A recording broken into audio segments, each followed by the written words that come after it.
min jibi oɗon ɗum ɗo min jano min jeehi hamin mbaɗi clip goto advisor Abou Djoubade pour hollude pulaagu ene wawi wadde clipaji gandanɗa hoorema de haut niveau ko min yaade mabɓe oɗon projet mi waɗi ɗum dirigé min yaade mabɓe studio min yaade mabɓe ha nder comment ça s'appelle waalo min mbaɗi toon des jours et des jours aɓe tourne clip avec le comment ça s'appelle avec les plus grands producteurs de clips woni Reverse bon c'est pas une pub mais c'est des frères c'est des amis effectivement et puis oɗon clip ko waɗa hen xaalis fait plus de 5 millions mbaɗi hen c'était juste pour montrer hollude que fulɓe aussi ene mbawi wadde ene jogui ko yooɗi so pelti wadde hen investissement ko mbi yes we can voilà yes we can et puis c'est ça si nosotros podemos ça c'est l'espagnol si donc di ko yidde wiide tan kadi télé ɗi hande gonɗi ɗo ɗi fof ko paɗa concurrence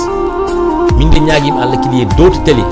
privé mbaɗa concurrence gati kala to concurrence ala moƴƴani a yaani hande taw télé RTF tan woni ɗo on avance ta il faut ko mbawno wadde concurrence avec d'autres chaînes gandanɗa hoorema taw ko pulaar wonɓe dans canal plus waɗoɓe ko yooɗi waɗoɓe ko feewi non donc kala no mbiɗon on jeebo jiyon ɓeɗo nen avance force avance mais so tawi ko an tan ala concurrence c'est pas bon minen kam